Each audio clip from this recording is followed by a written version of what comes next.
Welcome to an introduction to the Kilachand curriculum. Congratulations on your admission to the Arvind and Chandan Nandlal Kilachand Honors College and to Boston University. My name is Carrie Preston. I'm a professor in the English Department and Women's Gender and Sexuality Studies program, and also the director of Kilachand Honors College. I'm joined here by some of the amazing faculty and staff and students of the Honors College to give you a sense of what the curriculum is all about.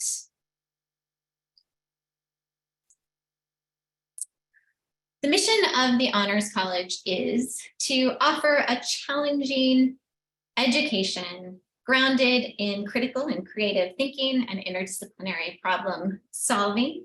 We were founded in 2010 after a generous gift from BU trustee Rajan Kilachand. And we offer a vibrant living learning community that seeks to offer a little bit of what students might experience in a small liberal arts college, but with all the opportunities of a large research institution like Boston University. Our curriculum fulfills BU's general education requirements known as the BU Hub. Your honors classes combined with courses in your major and sometimes minor work to create your own pathway, your unique pathway through the BU Hub. And the goal of our general education program is to help students build skills, knowledge, and the habits of mind that will help them thrive beyond the university.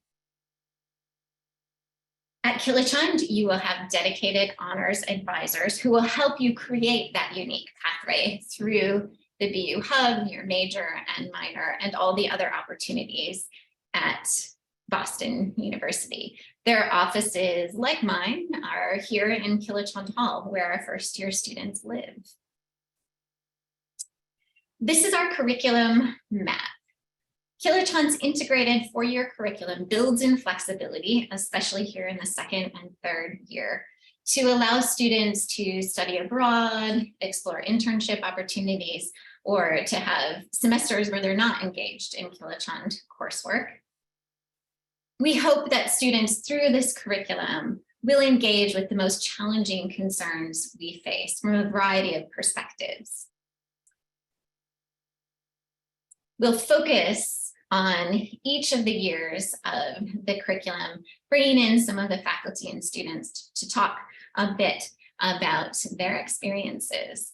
So here you can see the first year. In the first year, students take a 2-credit writing studio, which fulfills the general education requirements for university level writing. And then they choose from an array of first-year seminars each semester. Our writing studios are really created every year around interesting events and opportunities.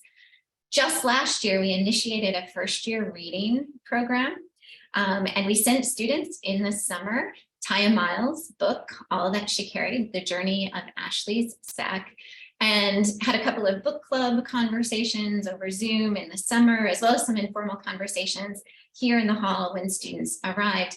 And then we were able to bring Miles to campus to talk about her work this spring. Our studio faculty team are choosing the text for the first year read right now through a kind of elaborate voting process. To talk a bit more about teaching the studio curriculum, I'm going to invite Postdoctoral Associate and Political Scientist Stephanie Ahrens, who's teaching the studio right now. Hi, everyone. Congratulations. As Dr. Preston said, my name is Stephanie Ahrens, and I'm a postdoc here at the Kilachand Honors College. And yes, I am currently teaching writing studio, which is, if you can imagine all of the wonderful writing things that you've learned from when you were a very little tiny child until now, right? Imagine now expanding upon those, right? Moving into this very specific genre that you have to learn that you're not really going to learn anywhere else, right? But this very specific genre of how do you write academic research papers. And not only is Writing Studio about figuring out how to get you to expand from where you are now to learning this new and different type of writing. But it's also about being able to extend from there and to remediate it, turn it into something else that other people who aren't interested in reading the specific genre of research papers might be interested in. Something like what you might hear on a podcast or read in the New Yorker. And writing studio is really the place where you get one-on-one tutorials with us, where faculty are really invested in getting you from where you are now to where you hope to be. Thanks so much, Stephanie. Stephanie actually happens to have this great interest in dance. And after we went to visit the Boston Ballet, she was part of just an informal conversation about dance. So I couldn't help but put that into our conversation here when we talk about how we incorporate residencies and co-curricular events into studio. So last spring about this time, we had the incredible choreographer and dancer Bill T. Jones in residence for 2 days. He gave a lecture and then had a conversation with students afterward in the next morning, in fact.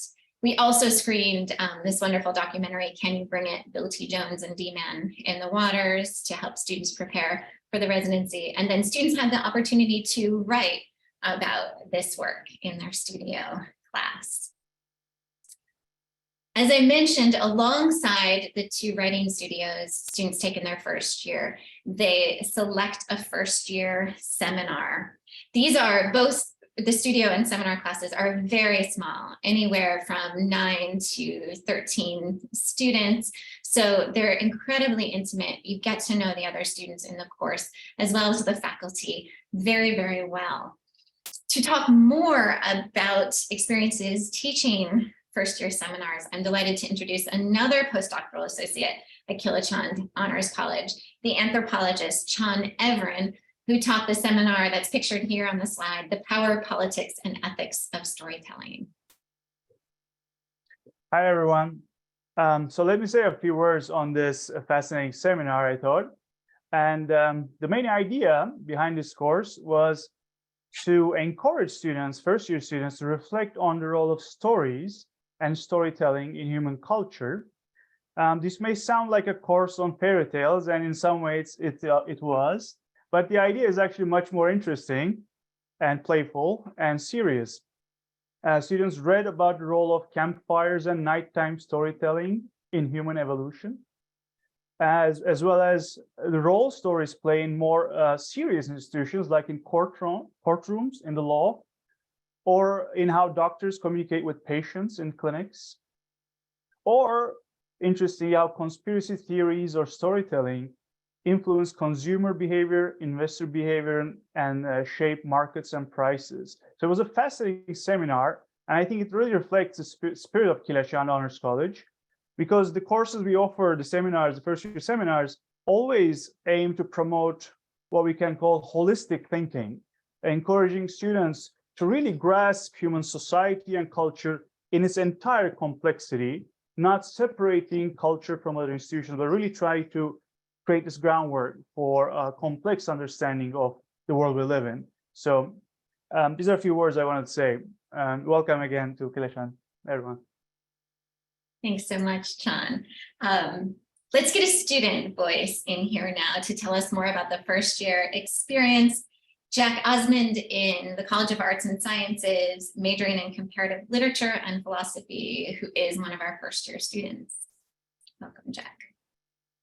Hi, everyone. As you heard, I'm a freshman, so I'm living the first year experience right now.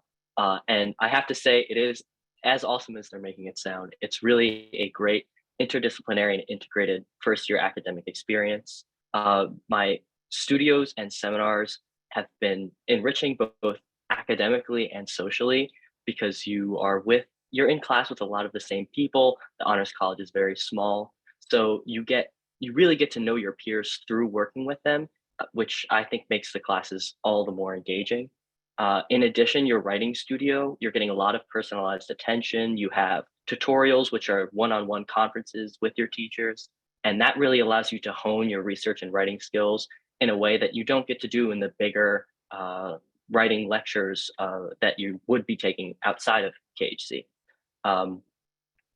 And my seminar was amazing. I did probability in daily life, which was a great way to get my quantitative reasoning or math requirement. Otherwise, I would have had to take calculus, and I would not want to do that. So I really enjoyed my seminar. It was engaging, interdisciplinary, and some of the best coursework I've done at BU.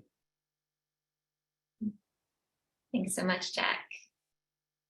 So in the second or third year, students take a sequence that we call interdisciplinary approaches to global challenges.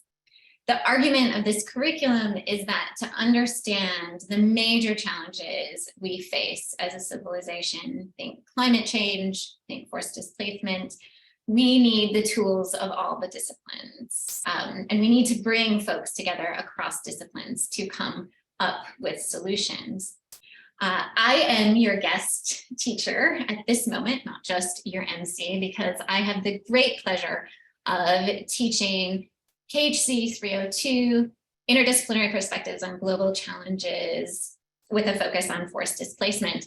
And I have the great honor to teach with Professor Mohammed Zaman, who is a professor in the College of Engineering, a biomedical engineer. We also teach with faculty from the law school. We have TFs from public health, and I'll pause a moment to pitch that only in Kilachand do we have faculty from the law and medical campuses teaching our undergraduate students. So it's a really incredible opportunity, both for them, because they regularly teach graduate students, to get out of their zones and experience the incredible undergraduate Kilachand students. They always value this. But it's also an opportunity for our students to study with these incredible faculty. On this slide, you'll see a point of view or an op-ed piece that Professor Zaman and I wrote together about the need to incorporate emerging humanitarian crises into undergraduate coursework. And these are the kinds of classes where crises like the Afghan refugee crisis that was emerging when we wrote this point of view, or later that year when Russia invaded Ukraine, the displacement of many Ukrainians, where we have to incorporate these emerging events into our classes. We have a number of experiential learning programs attached to the coursework at Kilachand. So in 302, the context section that I focus on in my teaching is the US southern border. And over spring break, I took a group of 12 students to the border to work with NGOs and to understand more of what's happening with the migrants and asylum seekers at the border, and actually directly responding to changes in the Biden administration's process of processing these migrants and asylum seekers. Dr. Ahrens has been teaching another of the experiential learning programs this spring. This is our collaboration with the BU School of Medicine's Education Advising and Mentoring in STEM, also known as BEAMS program. So I'll invite Dr. Ahrens back in to talk a little bit about that program. Thank you, Dr. Preston. Yes, so BEAMS is a class that I am teaching right now. I have 3 or 4 very dedicated students, and what we do is we start with learning, right? We start with talking about prejudice, bias, especially in the medical system. We talk about what is the legacy of racism, economic disparity in a place like Boston, right? And we take these lessons and these understandings, plus things that you, the students, are interested in, right? And for 6 weekends, we take a couple of hours on Saturday, get on Zoom, and actually interact with Boston Public Schools students to teach them about public health and also about how to become advocates for public health issues in their community, right? So it's not just something where you learn about what's going on in the system and maybe you write a paper, right? And no, this is actually, right, you're learning about something and you are directly implementing it, right? It's how do you enter into communities? How do you teach, right? This is part of it. So it's not just learning, it's not just receiving information. It is really learning and doing and reflecting just all together. It's an incredible opportunity for these students, for you as Kilachand students specifically. Thanks so much. Typically in the third year, Kilachand students are preparing for their senior honors or Keystone project by taking a proposal workshop either in the fall or spring of that year. And this workshop takes them through the process of developing an interesting, engaging project that they're going to work on for the entirety of their senior year, developing a budget. They have $2,000 per project to spend on their Keystones, and proposing the project to our Keystone Review Committee. Students also typically take in their junior year our 401 class, Epistemologies and the Process of Inquiry. We have 2 students who are in this course right now on the webinar with us. So I get them to speak about 401. First, Caroline Purnell, who's in Sargent and will graduate in 2025. Caroline is pre-med and studying human physiology. Hi, everybody. I'm Caroline. Even though people usually take 401 their junior year, I'm a sophomore currently. And I really like 401. I'm going to be honest, I had to look up what epistemologies was before I started the class.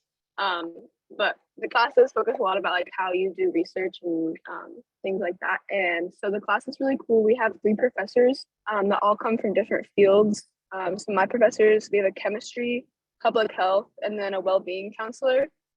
So they really bring like different perspectives of well-being.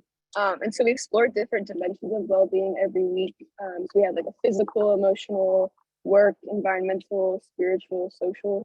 So we'll often have guest speakers. We had a BC professor, Juliet Shore, who is leading the research in the 4-day work week. We had a School of Theology professor come last week to talk about his story and his research. So it's just a lot of collaboration with our classmates. So we have a group presentation coming up where we have to propose our own research study. And it's a pretty small class, so we really get to talk to our professors a lot, and we're all friends in the class, so it's a fun time. It's not stressful, it's fun. Thanks, Caroline. And now Saviana Edinger, CAS 2025, studying psychology and anthropology.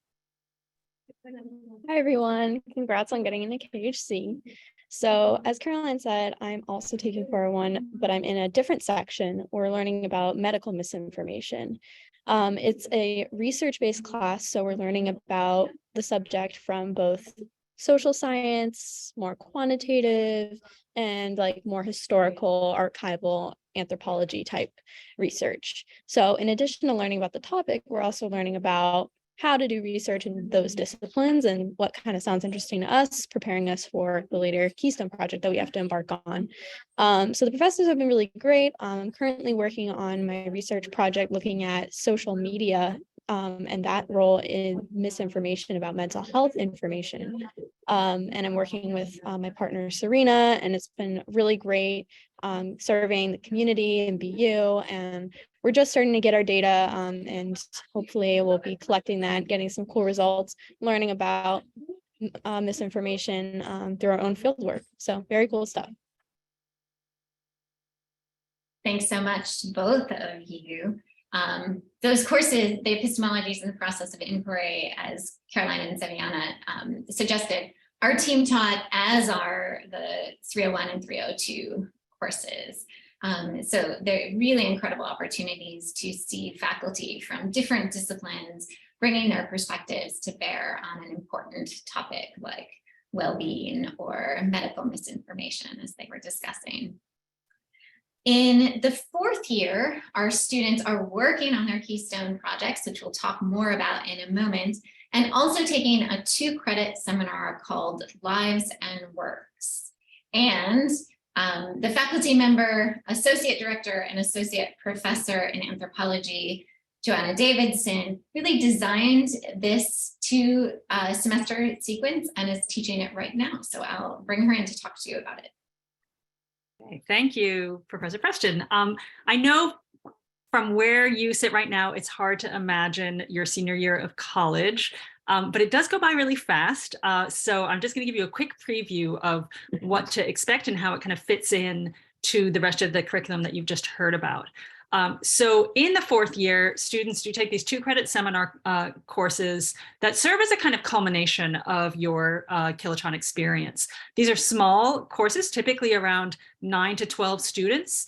And both of them are under the rubric of what we're calling people in process. Now, we tell you, and you've probably heard a lot from your parents and your teachers now, we will continue to tell you, if you choose to come here, that you are going to do great things, that you go out into the world and you make a big impact. But we want to actually be a little bit more rigorous and a little bit more inquisitive about what this means. And these 2 courses are designed really to interrogate that a little bit more. So in the fall semester, the fall sequence is called Lives and Works, and it focuses on a particular person. You have a choice, an array of typically 5 or 6 options, each one focused on a famous person who has made a significant impact on their field or in the world. So you can see some examples here. Courses have included semester-long studies of people like Malcolm X and Ursula Le Guin and Rachel Carson, Golda Meir, Audre Lorde, Maurice Sendak, the picture book writer. I teach a course on the folklorist, anthropologist, and novelist Zora Neale Hurston. Now, if you don't know who all of these or even any of these people are, don't worry. You will have a chance to find out.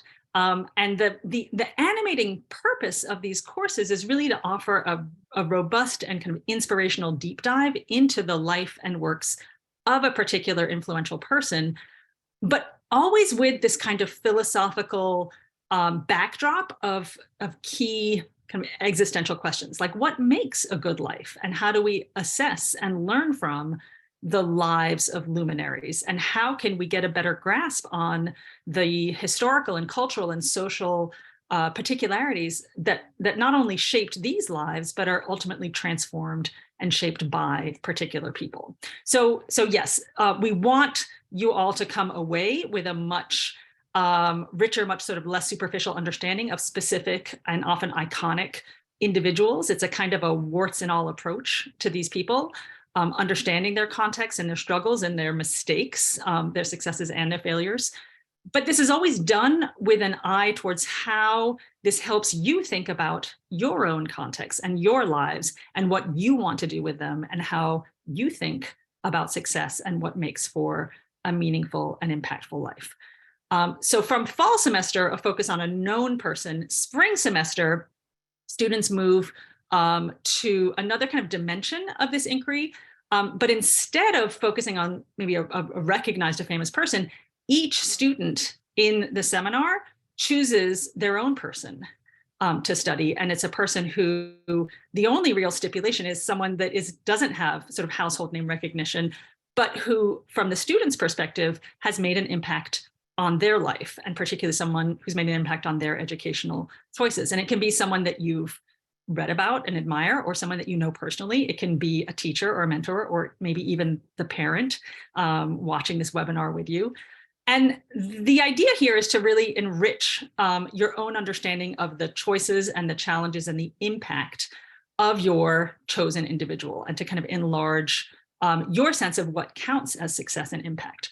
So my personal favorite way to think about this is through a line from George Eliot's Middlemarch that I keep going back to, that I'll quote here, where she says that the growing good of the world is partly dependent on unhistoric acts, and refers to the incalculably diffusive effect on our lives from people who lived a hidden life and rest in unvisited tombs. So that's the way we like to frame that course. In my version of the class, students just recently presented podcast profiles of their chosen people that they researched and kind of learned more about. These are really poignant, really thoughtful, really inspiring portrayals, and hopefully will inform the kinds of choices that graduating seniors make, as for many of them, they're deciding what to do next, often for the first time in their sentient lives, where that's not kind of structured by scholastic, by a kind of academic institution. And that's really the idea of these two courses. Thanks so much, Professor Davidson. And they're taking these courses while working on their Keystone or Senior Honors projects. And our seniors are really busy because they have about 2.5 weeks before one of my favorite events of the year, which is the Keystone Symposium, where they present these incredible projects to the rest of the Kilachand community, but also parents and mentors and friends.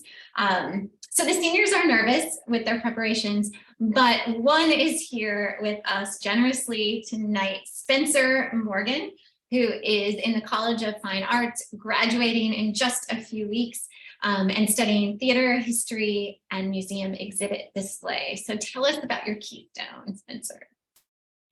Hello, everybody. As Dr. Preston just said, I got a few weeks left, so this is all very much fresh in my mind. My Keystone project is something I've been working on for about 1.5 years. It's entitled Gathering Space, a model for the Museum of the Future. And it is a 3-part project. The first part was a place-based investigation into about 40 cultural institutions and how they deem to tell stories embedded in the places, their places, so infrastructure, exhibit halls, things like that. The second phase was a design exercise.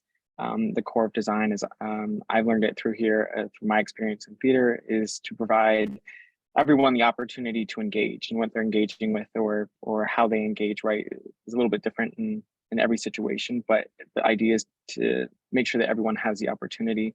And so we're looking at issues of exhibits. How can we make sure that we are providing everyone the opportunity to engage? And the third part is really kind of investigation into the issues found with those place-based visits and how we're telling those stories, and maybe the findings that I've arrived at in that design process, and what ultimately we can do in our cultural institutions to make them better.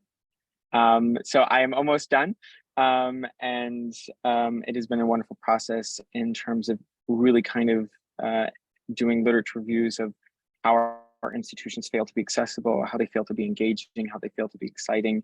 And when it comes to design, what we can do to make those, to bridge those gaps. And so I came up with the augmented reality exhibition that tells this story of the LGBTQI community at Boston University as it's embedded in place, and really attempts to demonstrate for people the power of telling story beyond physical space upon which our cultural institutions rely.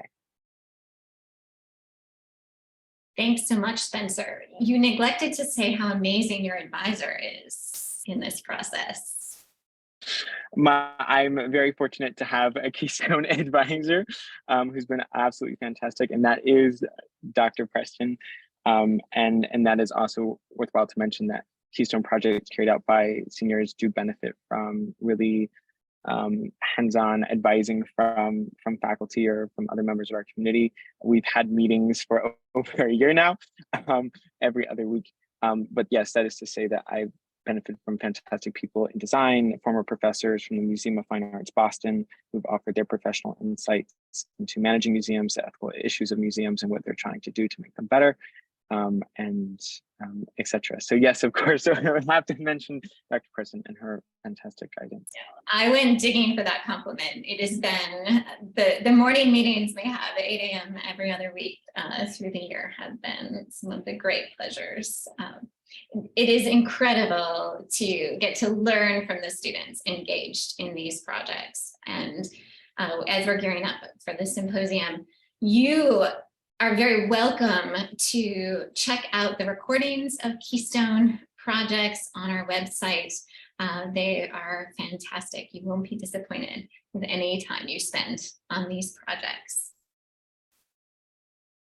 We initiated a new journal this year, Kaleidoscope. Issue 1 is out, and you can also access it on our website. I'm going to invite Professor Davidson back in to talk a little bit about why we started a journal and the process of being on the editorial team. Yeah, so why did we start a journal? Because we always like to create new dimensions of both the academic and the kind of living learning environment at Kilachand. And we, the directors, Professor Preston and Professor Dora, a chemistry professor who's also an associate director, and I were dreaming, as we do, about what the next great thing we could do at Kilachand might be. And we were thinking about how much we love it when students go down rabbit holes that they want to pursue, and when they go beyond the kind of expectations of any given course assignment. And we wanted to really celebrate those sorts of achievements because whatever product form they take, a research paper, a particular kind of project from that comes out of a class, a Kilachand class, any number of kinds of things like that, they deserve more than a letter grade. We tend to de-emphasize that. What we do in an academic context when we see really exemplary work is that we publish it. So we wanted to provide a platform for students' best work to really be showcased and to be published, and to have that be a meaningful process as well. So we have we've invited students and Kilachand faculty to nominate the very best work from each of the courses that you just heard about. And then we work together as an editorial board made up of Kilachand faculty, including postdoctoral associates, staff, and students. And so students get a chance to be peer reviewers of their classmates' work, and really think about these as works in progress that start off at a very high level, and we want to make them even more polished and publishable for this journal. So we were really excited to start this journal. We think it is a wonderful representation of the breadth and the depth of what these courses represent that you have just heard about it. We have examples from neuroscience and poetry and kind of everything in between, everything that you can imagine, lots of interdisciplinary work in there, and lots of different kinds of formats. So there are some print copies, but really the best way to get a look at what this journal offers is through the digital format, which I think you can find on our website. There's a QR code there that'll take you there and give you a sense of our inaugural issue. We're right now in the process of collecting nominations for our next issue. And it's just been a really exciting new initiative that we get to kind of show off the great work that our students do. And in fact, our Director of Student Academic Life, Amanda Shallion, has put into the chat a direct link to Kaleidoscope. So check it out. Also the link to our Keystone Project presentations. If you follow the link to Kaleidoscope, you can find Saviana's work. She's one of the students featured there, and she'll tell you a little bit about what it feels like to be a student on the other side of Kaleidoscope and having the opportunity to publish in this journal. Hi guys, so this journal was super exciting to me. I'm a psychology major, very much interested in research, and for one of my Kilachand classes, I decided to delve into research about early digital media experiencing in children and the extent to which children ages like 3 to 5-ish can cognitively benefit from digital media experiences, something pretty relevant in today's age where children have pretty much infinite exposure to all sorts of media online. And so I wrote this paper with the intent of really just enjoying it. And over the summer, I was going to, work at a lab that looked at a similar topic. And I was really surprised but excited to be nominated by the professor that I took this class for, Dr. Chris McVeigh. And that was a great opportunity to get something published. So over the summer, I just worked with a few Kilachand representatives who edited the paper, submitted a few rough drafts back and forth, tried to make sure it was really polished and conveyed everything that I wanted it to. And I eventually got to present it for the celebration or introduction of the Kaleidoscope. And that was very rewarding. Cool introduction to what publishing can look like, and motivated a lot of my academic pursuits in the future as I am interested in research. This paper is really incredible. And as the mother of 3 children in the age group that Saviana was studying, a mother who is regularly concerned about screen time, I was just drinking up this piece. So really take a look, it's incredible. You have been hearing about co-curriculars throughout the conversation because so many of these events are built in and around the curriculum that we're teaching, or we build the curriculum around these events and opportunities. But the goals of this program are really to bring students together to experience and engage with topics and artistic events and activities and cultural institutions in Boston that they might not otherwise experience, and in some ways to push them outside of their comfort zone. Anybody can organize or propose a co-curricular. So the first one on this slide, environmental justice and faith leadership, was proposed by one of our sophomores and KLAB members. You'll hear about KLAB in a moment. This one, global sport, human rights, and the World Cup in Qatar, was organized and presented by our own Dr. Everins, one of our postdocs here, and he'll tell you a little bit more about this particularly engaging event. Well, the FIFA Men's World Cup, which is the world's most widely watched TV event, was taking place during the final weeks of our fall semester. So I took the opportunity to organize a co-curricular event where Kilachand students could convene. And after a brief presentation, I created an opportunity for us to talk about globalization through the eyes of sport.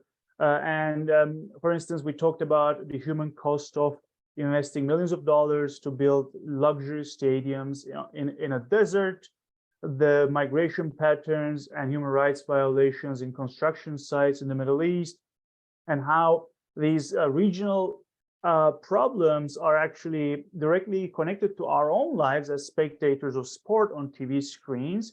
So it was a great opportunity, and it was well attended. It was, and we had a long, almost an hour-long conversation, Q&A, questions, ideas, where we could critically think about the human cost of sport beyond just enjoying it on a screen, and using it as a sort of platform to think about real pressing issues about globalization, climate change, migration, and global inequity. So it was a great experience for me, and I think for the Kilachand students as well. I learned a lot by organizing it. So definitely, co-curriculum is a great part of Kilachand's curriculum. The other really cool feature of this event is that students got to sense what Dr. Everins' research is about. He's an anthropologist of sport, focusing on football or soccer. So this was a really cool opportunity for our students to think about that area of research and to get to know Dr. Everins' work better. We organize 6 to 8 co-curriculars each semester and ask students to attend 2 of those each semester. Of course, many students attend more because they're just really interesting, great events. We also have, in addition to those more academic events, we have a strong desire to take a break, enjoy our community, relax together. So we have social events, the just about monthly Kilachand teas, which you see pictured here, with lots of food opportunities for faculty and staff and students to come together and talk informally. And then our student leaders organize some of these study break style events with game nights or our annual pumpkin painting contest. And some of those leaders here are our Kilachand peer mentors. All first-year students are assigned an upper class mentor in Kilachand, and Spencer Morgan has been part of this program since his first year. So he'll tell us more about being a peer mentor and having a peer mentor as well. Absolutely. So we have a fantastic peer mentor program. It's something that is unique about the Kilachand experience. So I was a peer mentee, or I had a peer mentor in my first year, which was many, many years ago, but was an incredible experience for me because peer mentors, for the most part, not always, we do our best to pair mentors and mentees based upon, of course, interests, hobbies, things like that, but of course also what you're doing academically. And that's not to say that we can't gain insight from someone who's maybe doing business and you're entering as someone who might be doing chemistry, but navigating academic requirements, classes, knowing faculty, especially upperclassmen may have a pre-existing network, really is beneficial to kind of have that institutional knowledge and be able to ask questions and things like that of a peer mentor. So I was incredibly thankful my first year to have my peer mentor who was in graphic design, so it was a related program in CFA. And for all my admitted students who are also in the College of Fine Arts, a big welcome to you as well.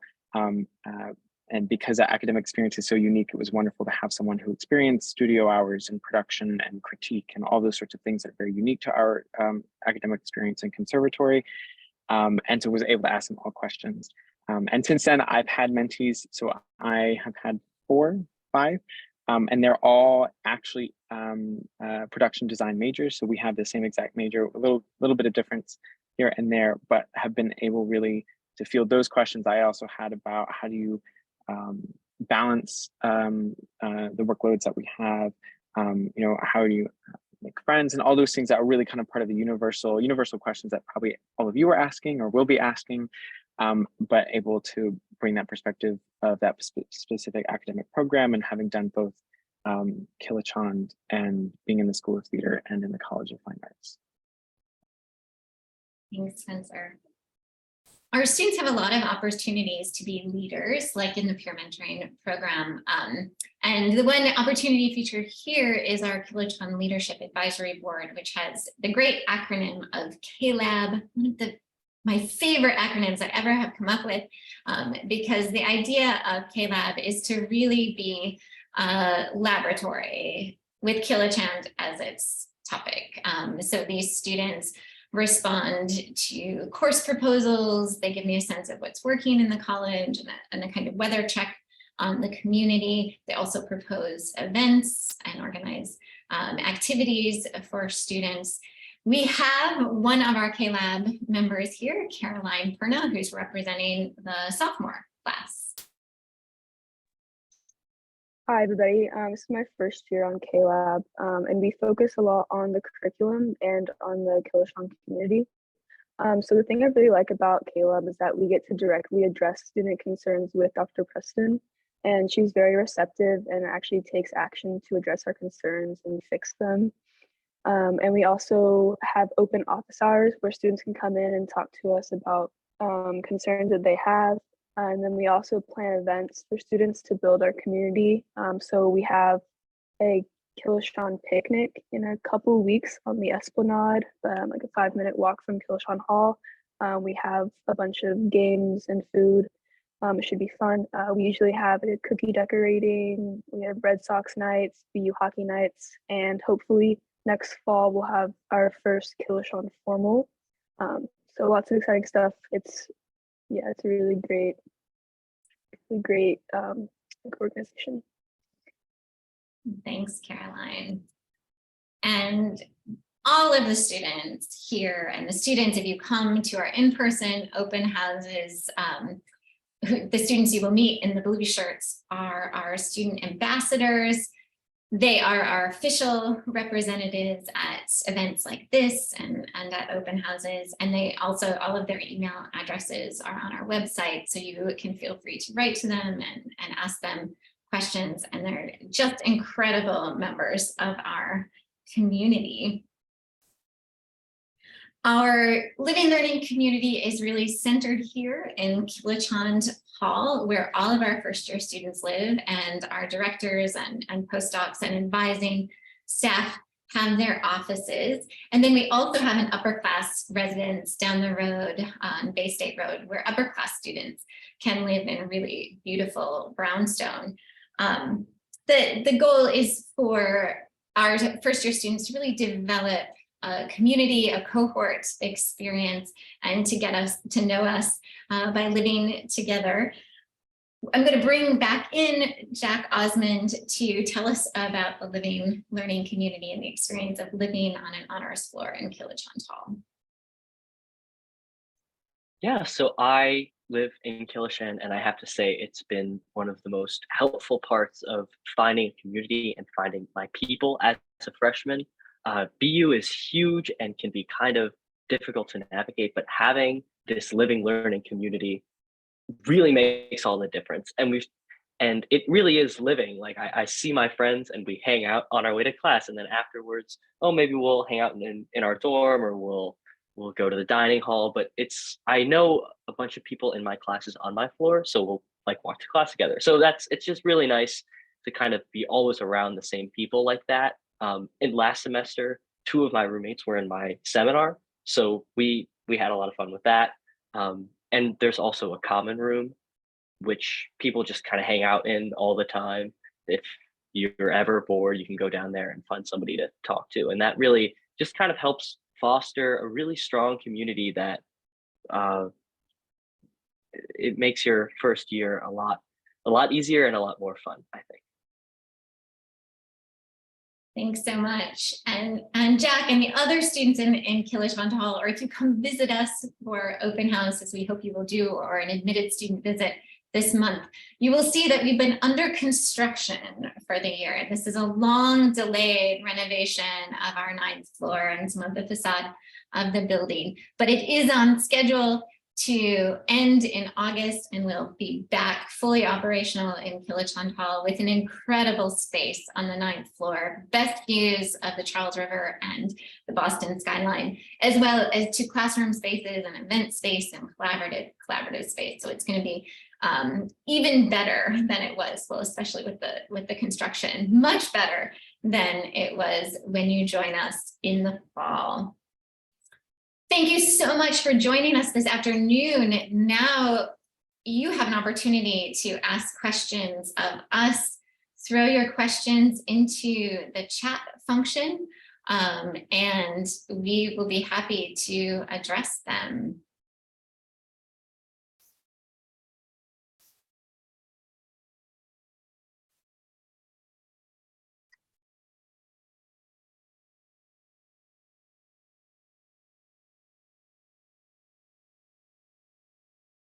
I will pose a question while our guests are thinking about questions.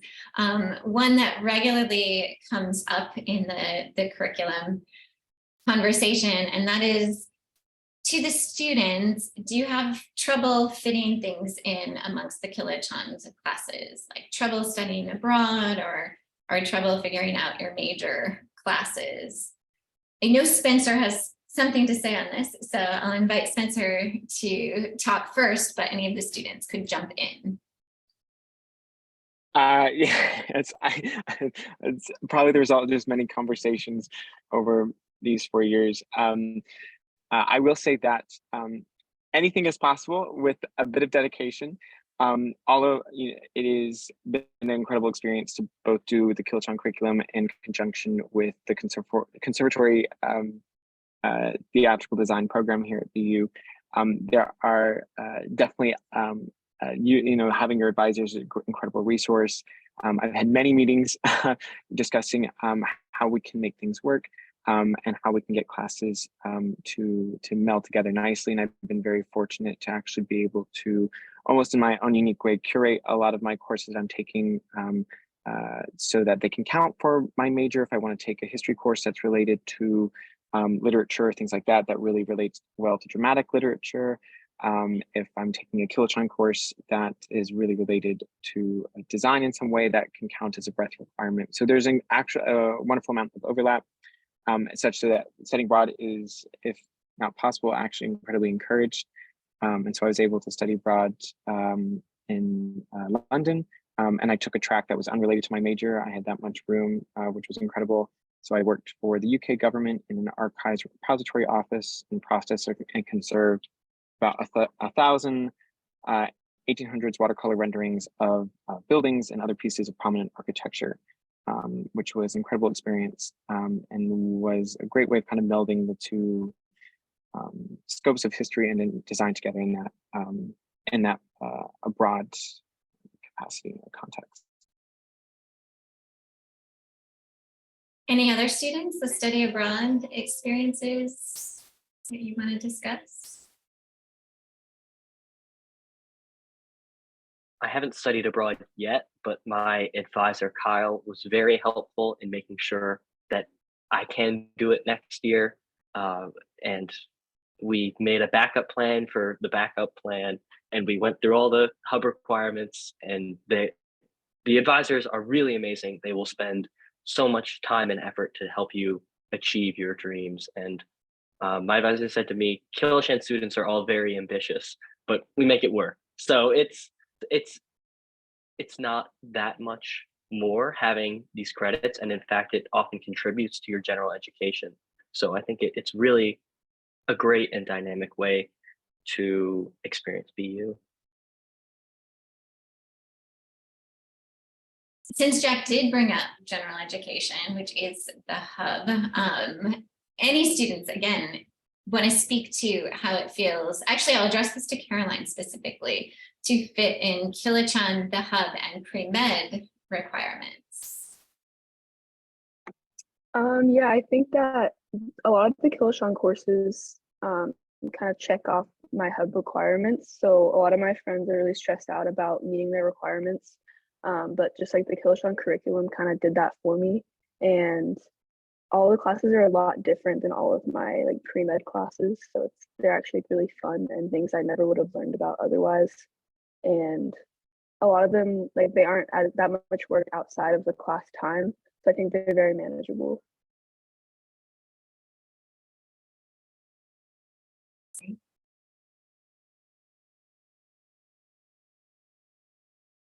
I realized I introduced these postdoctoral associates. We have 2 on the screen, and that it's quite likely that some on the webinar might not know what a postdoc is. So Dr. Everin or Dr. Ahrens, what's a postdoc?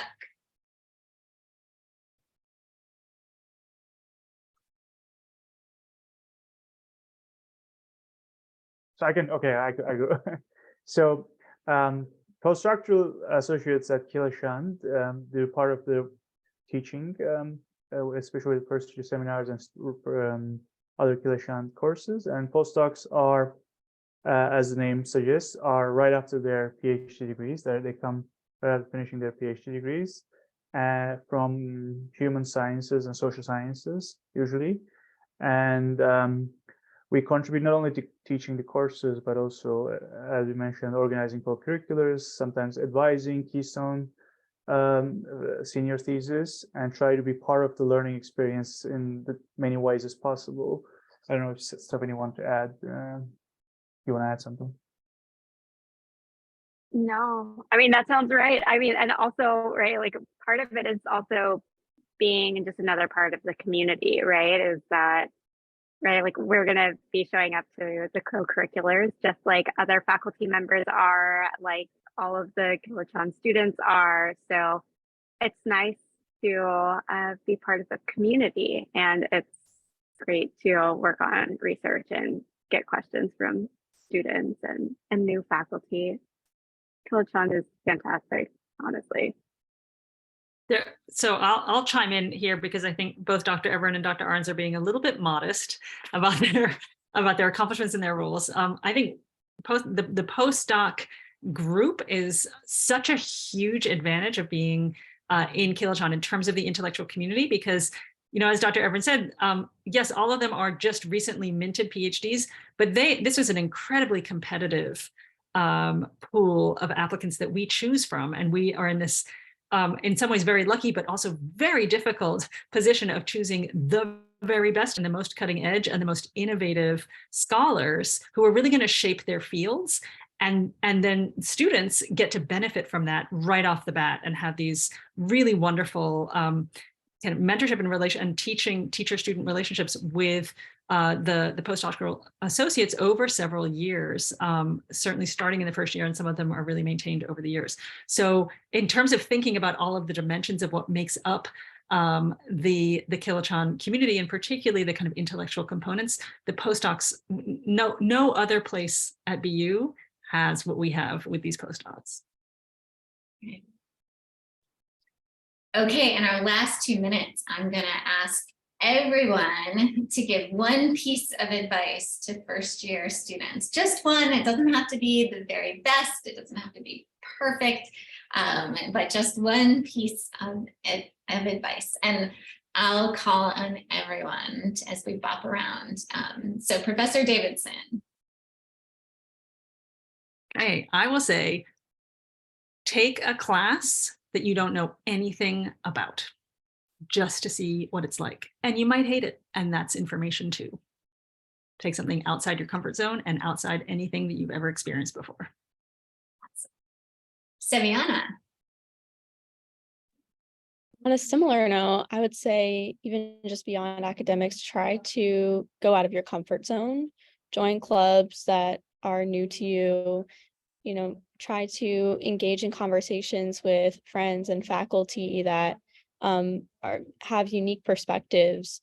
Don't be afraid to just go to things just to go and learn. I think those have been some of the most fulfilling experiences for me, or some of the most unfamiliar and initially uncomfortable ones. So definitely take that risk. All right, Caroline.